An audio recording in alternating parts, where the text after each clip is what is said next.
Hello everyone, it's your Bud. In today's video, I will be talking about what I believe is humanity's greatest strength and its greatest weakness, that being our tolerance to adversity. Now, I need to start this with a discussion on the global pandemic, which has put keenly on display how wonderful and how horrible humans can be as individuals or as a society.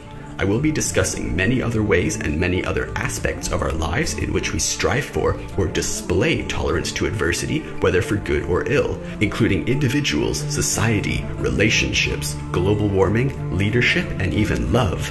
And though I will not be discussing it, I believe tolerance to adversity is deeply tied with evolution and also tied a lot with religion. So, as you can see, there's no end to tolerance to adversity. In fact, we pride it so much that we even desire it in our pets, or those other animals that we have domesticated. It occurred to me that domestication is the act of training an animal to display that which we desire, including sociability without fear or worry of the animal acting out. This is best achieved by training them to become tolerant to many forms of adversity. Now, back to the reason I'm making this video, the global health crisis of 2020, of which I cannot get more specific because of YouTube's rule of not allowing discussions about large amounts of death. Such large amounts of death, which I cannot ignore. However, some can, and that is why tolerance to adversity is our greatest failing. There are so many in the world right now who are so set in their ways and so sure of their beliefs. Not necessarily religious, just personal beliefs. And these people have become tolerant to the adversity of being shamed to socially cooperate or have empathy, and even end up in a cartoony way seeing compassion as an adversity. I blame a lot of this on the news networks, who have realized that tolerance makes for little commotion or hype, and as such, sensationalism has spread like wildfire in the news media. Many times you only see things for shock value upon many of these so-called news networks, who have become dependent on breaking that tolerance that we've built and making us feel. No matter if that which we feel is rage or sadness, they've gotten another view and another dollar. And now for one who's seemingly dependent on such a news media. The absolute antithesis of tolerance for adversity is the current leader of America, the nation just to the south of me, the country I can see from my house. The man who couldn't go to war because of bone spurs, who made fun of disabled people, who assaults women because he can't take no for an answer or doesn't even want them to be in a scenario where saying no is an option. The man who can't even be tolerant to adversity from dictators and is actively bending to their demands and saying he loves leaders that commit human rights violations and support destructive acts against his own country, and the man who gets upset when reporters ask him about what will be done to fight a horrible pandemic. Here's the actual exchange word for word, starting with the reporter Alexander's question. So what do you say to Americans who are scared, I guess? Nearly 200 dead and 14,000 who are sick and millions, as you witnessed, who are scared right now. What do you say to Americans who are watching you right now who are scared? And here's Trump's response. I say that you are a terrible reporter, that's what I say. I think it's a very nasty question. I think it's a very bad signal that you are putting out to the American people. They're looking for answers and they're looking for hope, and you're doing sensationalism, and the same with NBC and Concast. I don't call it Comcast, I call it Concast. Let me just, who do you work? Let me just say something. That's really bad reporting, and you ought to get back to reporting instead of sensationalism. Let's see if it works. It might and it might not. I happen to feel good about it, but who knows? I've been right a lot. Oh, that quote is just the worst, isn't it? He ends it with, but who knows? I've been right a lot. Mr. President, people are scared. Millions are scared. What do you have to say? Who knows? I've been right a lot. Oh, what? That's just the worst. He said that at 200 dead, which was 14 days ago as of the time of this recording. On the 2nd of April, there have been over 5,000 deaths and over 200,000 infected in his country and almost 1 million infected worldwide. And he's only now taking it seriously. This video is not about him though. I will not let him have the satisfaction. Yet there's one more example that I have to illustrate his tolerance to the adversity of creating emotional connections or showing any kind of human emotion, at least publicly. And that thing is Nero playing the fiddle as Rome burned. Some rumors suggest that Nero himself started the fire in Rome so that he could poetically play fiddle as it burned. Nero was perhaps the most vain human being to live up until our most current example that we're stuck with. And though Trump does not have a fiddle, he does have a Twitter account, and damn can he tweet. Those fingers tweet at a speed unheard of outside the most shallow and emotionally fragile of middle school girls. And the fact that he's been tweeting absolute nonsense as the global health crisis rages on is something I can only compare to Nero and his performance during the burning of Rome.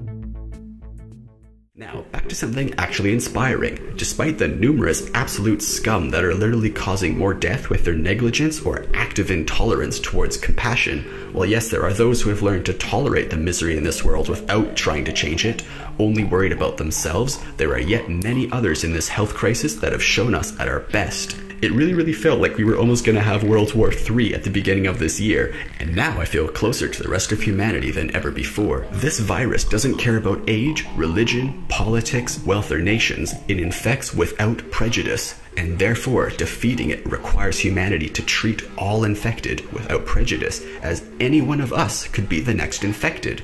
Manufacturers have been asking for months now to help out and create medical devices and supplies. In many countries, this work started immediately. In some, it did not. Even in those in which governments did not push for it, the local effort to help is the most overwhelming show of support and compassion that I think I've seen in my life. Never have I been so sure that people generally desire to be good and to help others. We are a social species, and a great many of us only desire to see us all work to succeed together. Even if you cannot physically help, the thoughts and verbal shows of support are just as important. It is the thought that counts. Now, the other part of why I'm making this video is related to my favorite stories. In it, the heroes are always facing adversity and must show humanity's tolerance and worth. Specifically, I could never say why I loved these shows and video games so much, such as Stargate, Mass Effect, Babylon 5, or 40K, but last night it occurred to me when I was rewatching some things about the Emperor of Mankind. Leaving Earth and going to the stars is the natural furthering of our instinct to practice tolerance to adversity as a species-wide means of safety and survival. It's a survival instinct. As much as real life provides an overabundance of things to practice this instinct on, the realms of sci-fi, adventure, fantasy, or any other genre can provide us with so many more ways to practice it. And in all those, whether it's a cool but simple horror movie monster, or a complex world like 40K, or a man versus nature, or man versus machine, they're all practices of tolerance to adversity. I've become fascinated with any show that displays humanity facing adversity and overcoming it, or bearing it with pride and dignity, and I guess the embodiment of that is probably the Emperor of Mankind from 40K. Now, I want to touch on global warming. I know, another quick change in topic, but I just wanted to mention fiction and how fiction is a really good escape. But now onto global warming. I think that many people have become tolerant to the imminent destruction and decline of the world's environment for the detriment of the entire species. We live in a world where the rich people could actually fix or help fix most of this with a little sacrifice and a sense of togetherness in this fast approaching future. I think humanity's greatest enemy is society, not in a Joker sort of way, but in a you are what you eat way, and the way society consumes is unsustainable, offensive to nature, and even offensive to human nature. The amount of people who can't be helped by the system and are consumed by it, life after life being put through the ringer because of society that has been built. Notice I didn't say it has been built by us, we were all born into it. But all of that life, is that worth the price of society? We can build any society we want, but the society we build is one in which many people have many more adversities that they have to be tolerant of, and many others have none.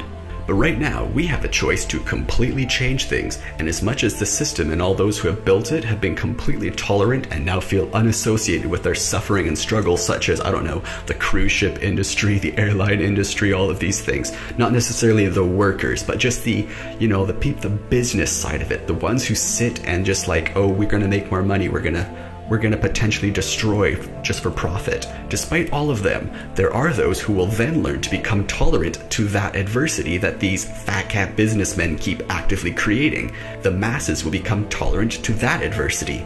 It's the most important thing. Tolerance to adversity is the most important thing in a bond between humans, and it's also the perfect thing to divide you. As the definition of tolerance is also to endure, and the definition of adversity includes difficulties and misfortune, tolerance to adversity also means to endure difficulties or misfortune, even if they're just perceived difficulties or misfortune, which could be seen as making sacrifices or keeping yourself ignorant because of certain really strict rules, best displayed by the see no evil, hear no evil, speak no evil. Cults prey on making people feel like they're being strong and practicing enduring suffering for their own benefit, while in fact it's the greatest tool to stop humans from cooperating and empathizing. And as I mentioned before, much of the modern news media or even social media relies on constantly one-upping your tolerance. And I just realized I never ever use social media, but I bet there's a whole bunch of examples related to it that specifically include President Tweets a lot. I know social media is engineered to prey on our worst instinct, with targeted ads that divide and display extreme views to clickbait, enrage, or apply a false narrative to create interest in active users instead of passive users, which is why I never use social media. I have a phone, and my family and friends have the number. That's good enough for me. In fact, social media and society are two examples of how we engineer our culture and could completely change it into an environmentally and individual-friendly one instead of a corporate-friendly one. That is described best in the movie Network. Here's a great quote. "The world is a college of corporations, inexorably determined by the immutable bylaws of business. The world is a business, Mr. Beale. It has been since man crawled out of the slime." Such a good quote, and that's only part of the speech. The end of the speech comes to the idea that if everyone worked in business, and if business was one big giant organism or ecosystem, then all of our needs would be taken care of, all of the things we want would be there, and we'd all have a job to pay us. So that's the point of that speech from Network. So go watch Network to see it all. It's a great movie.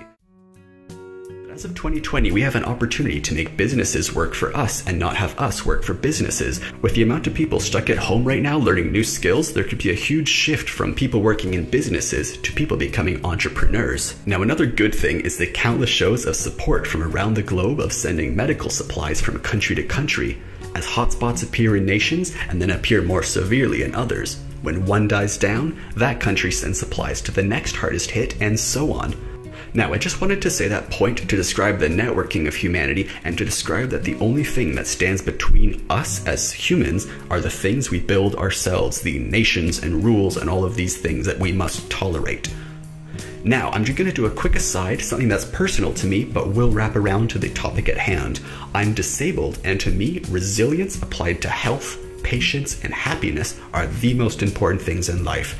I describe it all in my video called Being a Disabled YouTuber. Check it out if you want my description of what's important in life. All of those things can be described as practicing tolerance to adversity, to different forms of adversity. However, since I've been disabled my entire life, I can't work, and I've been on disability and getting payments. Since I moved out for the past decade, I've been living off of it. And as of this health crisis right now, those who have been fortunate enough to live their entire life with well-functioning bodies well enough to do whatever job they chose to get or were able to find, not necessarily that everyone can get their dream job, but those who are able to really actually work, unlike me, those who have now been asked to leave work and stay home like I'm forced to every day of my life, all of them now either get the exact same amount of money as me, or they get double or triple the amount, and still there are people unsure of how to practice tolerance to the adversity of a global pandemic. I don't want to downplay the need for funding, but I've lived dollar to dollar for a decade, and the dollar to dollar that I have got raised up. Disability got raised up to the price that people are just getting now as a bailout.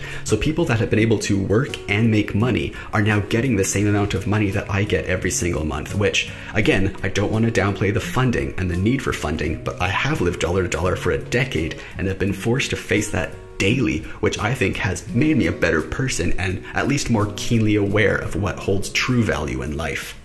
But there are many who have relied upon society and civilization to keep them away from the adversity.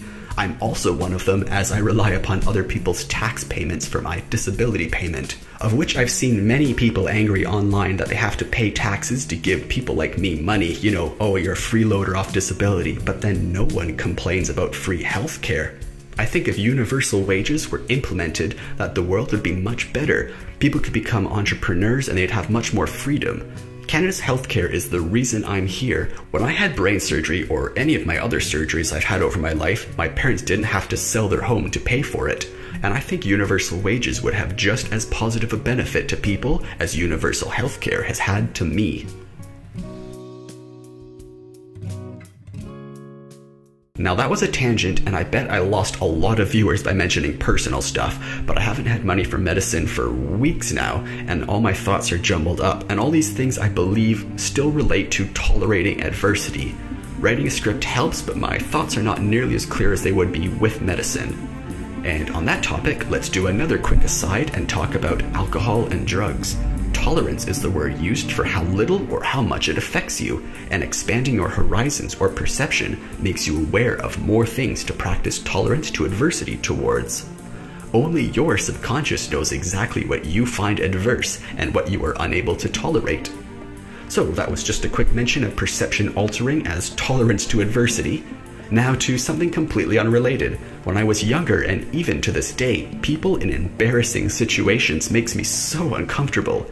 But there are shows like Curb Your Enthusiasm, of which I found myself slowly laughing more and more at when I get older and more tolerant to different adversities. And I see so many other people who have been just cradled by society and have not been forced to do so, until Larry David walks up and lays down some harsh, unfiltered adversity for them, freestyle, made with a personal touch.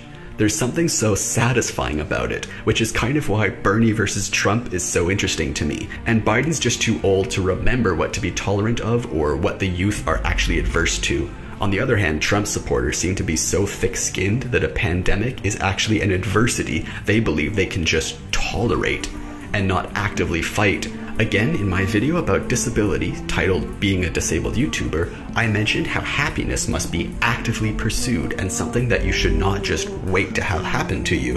And the same goes for how you respond to a pandemic. Don't just wait, act. Yesterday, I watched a video called I Can't Stop Watching Quarantine. It's also titled This Video Is Not an Essay. And the main premise of that video was that he could not stop watching the movie Quarantine because he needed to emotionally prepare himself, or he said emotionally inoculate himself to the inevitable worsening of our new normal. The fast-growing pandemic numbers that grow out of a slow incubating virus are hard to actually come to terms with, and watching Quarantine on repeat can help mentally ready and prepare us for the worst. This is a practice of the survival instinct of tolerance to adversity. Our personalities, relationships, cultures, hopes, dreams, and love are what we strive to keep in the face of adversity, and the tolerance for other political views, religions, humans, or other life forms that make up the nature we come from is what many of us strive to practice, while others seem to only be practicing tolerance towards mass extinction and uncontrolled consumption that they believe civilization requires. I do not have all the answers. All I have are my dreams, hopes, and a tolerance to adversity. So this was an excuse basically to talk about my favorite human YouTube videos. I watch these videos on a playlist whenever I'm feeling like some inspiration. My favorites being, in no particular order here, number 1, Tom Scott's Danger, Humans. Number 2, Tier Zoos, Are Humans OP? Number 3, LeBreton's Greatest Sport Moments, M83 Outro HD. Number 4 and number 5, CLS Videos, Meet the Hero and Meet the Villain.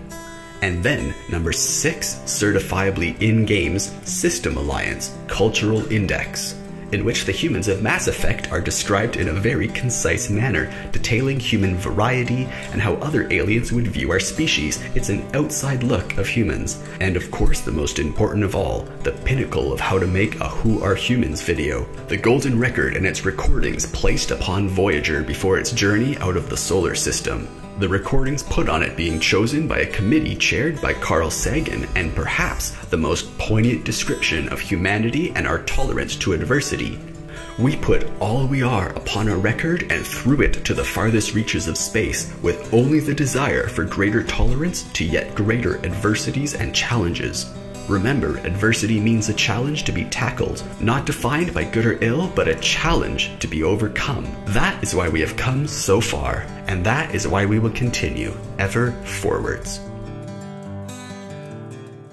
Well, thanks for watching everyone. I wanted to do a really deep dive into this topic, but today's a super busy day, so I only had a few hours. And you know me, I don't like to save up video ideas and slowly work on them. You can tell when there's passion and something's actually recorded on the day, or when things get edited too many times. I think I said everything I needed to, although I'd love to hear from you down below if I missed something or if I'm totally wrong about my opinion. Leave this video a like if you want more videos like this. A like really helps me decide what content to make next. Subscribe for daily videos. I make at least one video every day. And leave any questions or suggestions in the comments below, and I'll see you in tomorrow's video. Thanks for watching. Stay resilient.